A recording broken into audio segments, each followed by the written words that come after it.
Chair and dear colleagues, and I would also like to thank the rapporteur for preparing this draft opinion. Implementing of the objections of just transition is a topic that is very important for me because I come from Estonia. In the northeast of the country, we have the Ida Viru region, which has been dependent on fossil fuels, especially oil shale, for more than 5 decades.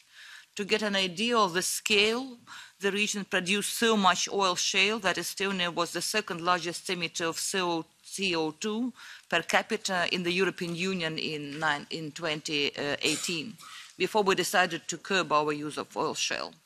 But in 2020, oil shale companies still represented 40% of the largest employers registered in Ida Viru County. With these conditions, it is clear that the green transition will have a profound impact on the region. Some reports estimate that 3,700 jobs could be lost due to the plans move away from oil shale, which is almost 10% of the working population of the region. Ida Viru is already expected to lose more than a third of its population by 2045, and if current trends continue. If we're not able to foster an environment with attractive jobs, such areas as Ida Viru will become ghost towns, where the younger generations choose to move to other regions and only the older population is left behind.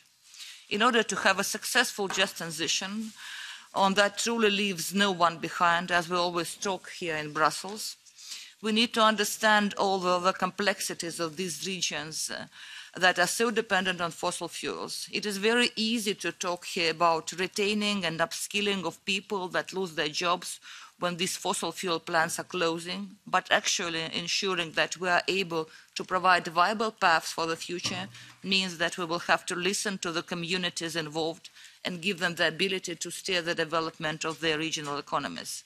And we will need to have greater dialogue between authorities at local, regional and national level to ensure the proper implementation of all measures that are planned for a region.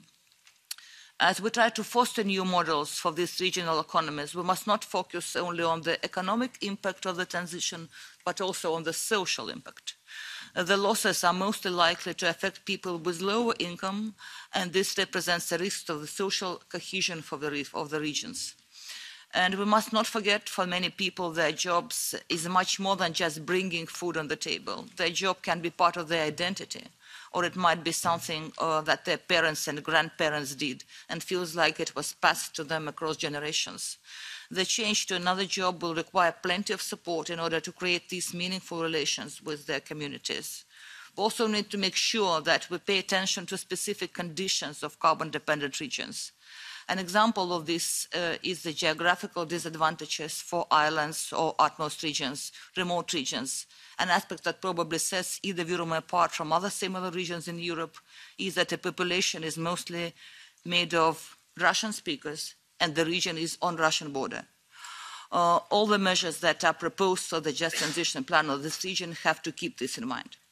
Lastly, as the green transition is the long-term project, our approach to job creation in these regions needs to be forward-looking. Education in these regions should contribute to preparing the future workforce by including diverse options based on areas of growth and the regional needs. I hope that we will be able to find agreement on including these points in the opinion. Thank you.